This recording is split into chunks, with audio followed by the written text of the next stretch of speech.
Hello, my Fiscal Challenge friends. I want to provide you with a few tips as you prepare your proposals for this year's competition. Congressional Budget Office, CBO, stalwart of nonpartisan analysis in DC, should really be your first stop as you're preparing your proposal. I want to take you to their website, give you a quick tour of some data items specifically. Let me share my screen. This is cbo.gov.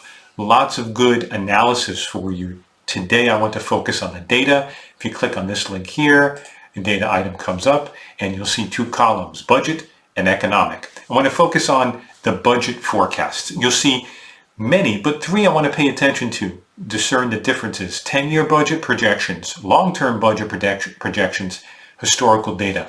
Actually, I want to start with historical data. That's what's happened in the past. If you click that link, it takes you down to over here, and you have them for each of these periods. Last one available, I opened it up already. An Excel spreadsheet pops up. Now you just click download file to bring it onto your system. Lots of information. On the very first tab, big headlines for revenues, outlays, on budget, Social Security and the like, debt held by GDP, goes back from 1962 all the way through 2021, annual numbers up until today. Now, if you go, there's a plethora of tabs, revenues, you get a lot more detail. The big four are individual income taxes, payroll, corporate, and excise taxes. All the detail in billions of dollars throughout. As you scroll on down further, you got outlays, and the big ones would be discretionary, mandatory, net interest, 1962 through today. Gives you a nice sense of where we have been historically, but where are we going? Go back to the CBO website, go back up to the top. You have two types of projections. 10-year, obviously that's from a 10-year point forward, but what is long-term?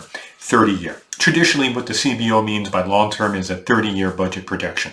And that is the framework that we're using for our competition. Now, there's a difference in there. The 10-year budget projections, aside from being shorter, are more detailed, more granular, probably with a little bit higher confidence. So let's take a look. If you click on 10-year budget projections, you can see for each of these dates when those projections were posted, May 2022.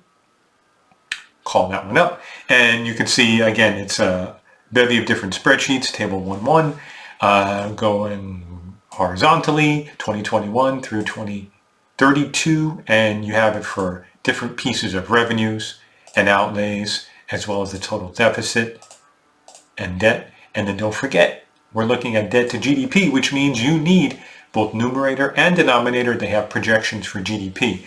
All of that, as you scroll down, is also done as a percent of GDP. So these are the projections we see over the next 10 years. As you go through these other tabs, you get much more granular for their projections. But the long-term budget projections are able to go out past 2032, past that 10-year horizon I just showed. You can click on that and we can see one or two of them. They were made on these dates.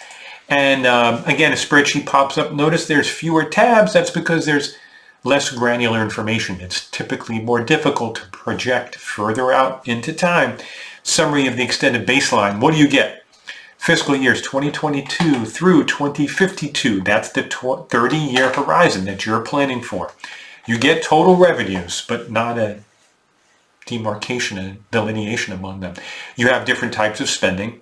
The big Social Security, Medicare, Medicaid, and then the interest components. You get it all wrapped up into total, which leads to, according to what is their projection for GDP, federal debt held by the public as a percent of GDP, at this point, forecasting to go all the way up to 185%.